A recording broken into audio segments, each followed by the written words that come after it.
বৃষ্টি উপেক্ষা করে আরজিকরের ঘটনার প্রতিবাদে রামজীবনপুর চক্রের প্রাথমিক শিক্ষক শিক্ষিকারা we want justice, justice for RG Kar.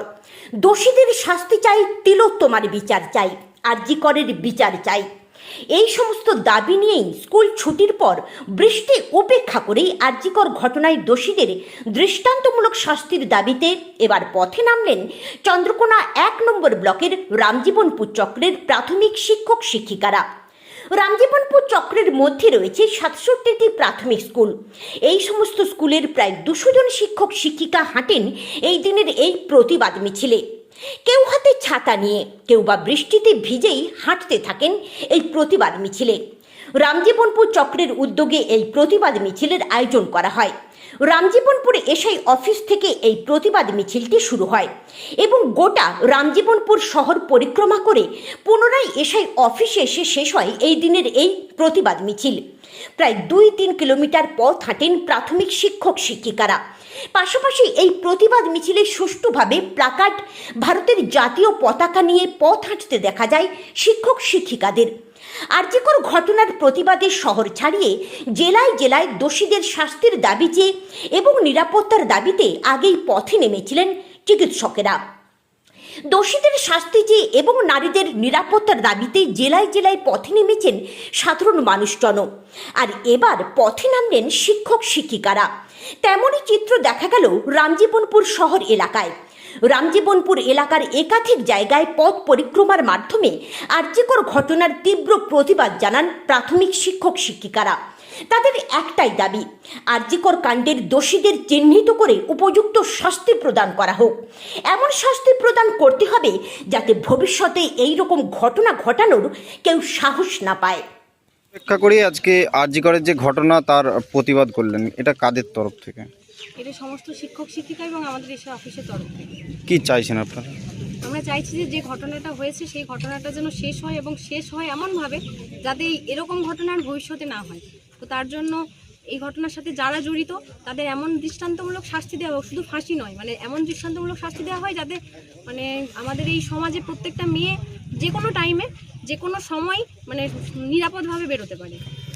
আপনারা তো সবাই আজকে মিছিলে বেরিয়েছিলেন, শিক্ষক শিক্ষিকারা, কি বার্তা দেবেন সমাজের সাধারণ মানুষের প্রতি? সমাজ যাতে শুদ্ধ হয় এটাই বার্তা, তাতে সমাজ শুদ্ধ হওয়ার দায় আমাদের সবার। মানে যে ঘটনাটা ঘটেছে সেই ঘটনাটার সাথে শুধুমাত্র মানে যারা দোষী তারা জড়িত তা না, আমাদের প্রত্যেকটা মানুষ হিসেবে এটা লজ্জা যে একজন ডাক্তারের সাথে এই ব্যাপারটা হয়েছে সেই জন্য আমাদের প্রতিবাদ তা না, যে কোনো মানুষের সাথে হলেই আমাদের এই প্রতিবাদটা থাকতো। কারণ প্রত্যেকটা মানুষের এই সমাজে স্বাধীনভাবে বাঁচার অধিকার আছে। সে অ্যাডাল্ট হলে সে যখন চাইবে, যে মুহূর্তে চাইবে বেরোতে পারে।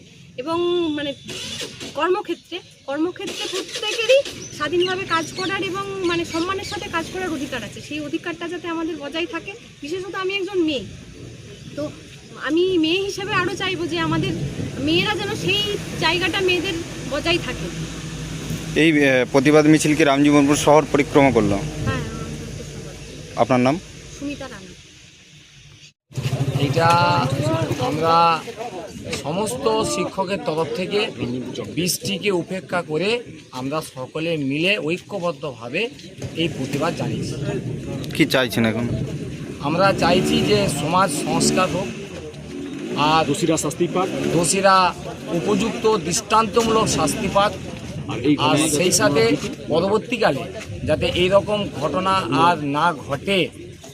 অতএব সেই দিক থেকে কিন্তু আমাদের সকলকে সজাগ থাকতে হবে, আমাদেরকে অঙ্গীকারবদ্ধ হতে হবে। আর মানুষ গড়ার প্রথম কারিগর হচ্ছে তো শিক্ষক। কি বার্তা দেবেন সমাজের মানুষের প্রতি? আমি সমাজের একজন স্কুলের শিক্ষক হিসেবে বার্তা দেবো যে সমস্ত জাতি, ধর্ম, বর্ণ নির্বিশেষে, দলমত নির্বিশেষে সবারই অন্তর্পক্ষে সুবুদ্ধি হোক, তাদের একটা বোধগম্য হোক যে এই নারকীয় বর্বরচিত নৃশংস যে কাজ ঘটেছে যাতে আর কোনো দিনই আমরা আমাদের মধ্যে কেউ এই ঘটনা না ঘটায়। তিনি তো যিনি ঘটিয়েছেন তিনি তো আমাদেরই তো সমাজেরই কেউ না কেউ, অত কেউ না কেউ অংশ। তো তাহলে আমি তাদের কাছে বার্তা দেব যে তাদের এই কর্মকাণ্ড যে কুরুচিকর এরকম কর্মকাণ্ড তারা ঘটিয়েছে সেইটাকে কেউ যাতে ফলো না করে। অতএব মানুষের সুবুদ্ধি হোক, তাদের বোধোদয় হোক এবং এইরকম মানে কর্মকাণ্ড থেকে তারা বিরত থাকবে। আপনার নাম? আমার নাম সঞ্জিত লাহা।